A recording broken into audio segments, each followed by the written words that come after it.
Hi, and welcome to Story Time with Ethel Grinyard. Today I'm going to tell you a story about a lesser-known princess.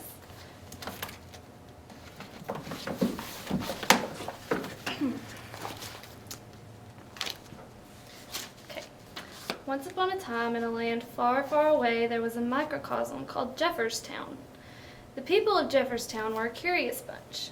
It was a tradition for the males to don especially heinous headwear, making the apocryphal suggestion that it enhanced their appearance. This trend was quite ubiquitous, and any gregarious male would feel bereft without his hat. The girls of the quaint village, however, were not at all mesmerized by the hats, and in fact felt that the onus was on them to bring some fashion into a world inundated with ugliness. When a young woman met a young man of her choosing, and according to her specifications, it was common practice for her to cast away the ugly hat and subsequently befriend the male. This action was vociferously received by the recalcitrant male. Nucleophiles was the daughter of King Sebastian Nikolai II, and she was on a hiatus from her overloaded schedule of organic chemistry, and her hope was that she would find a fitting young male. She began her search on a campus of intelligent young people of her age. As Nuclea was exploring a library, she beheld a charming young man whose only fault appeared to be his garrulous tendencies. When she approached, however, she found the young man surrounded by 3 young women.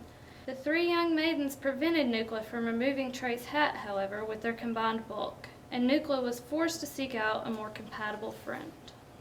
Very soon, Nuclea came upon another young man with an attractive air about him.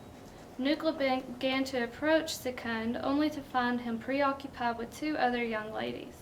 She tried to approach him and may very well have succeeded in removing his hat if it had not been for the other 2 ladies blocking her, and the difficulty in removing the hat.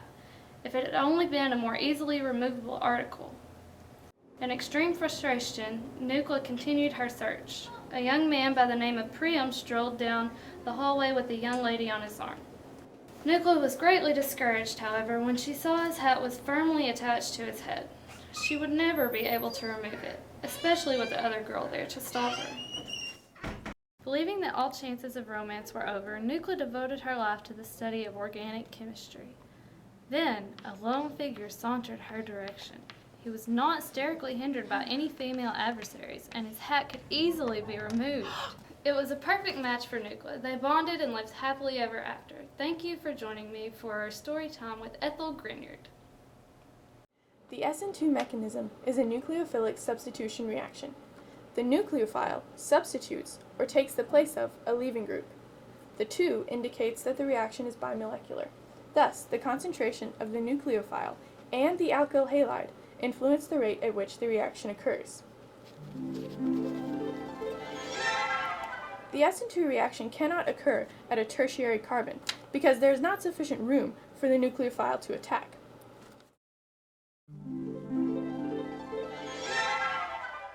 The SN2 reaction can occur at a secondary carbon, but this reaction occurs slowly, and if the leaving group is too strong a base, the reaction will not occur at all. The SN2 reaction occurs very easily at a primary carbon. However, in the case of our story, the leaving group was fluorine, and fluorine is far too strong a base to leave effectively. Thus, that reaction did not occur.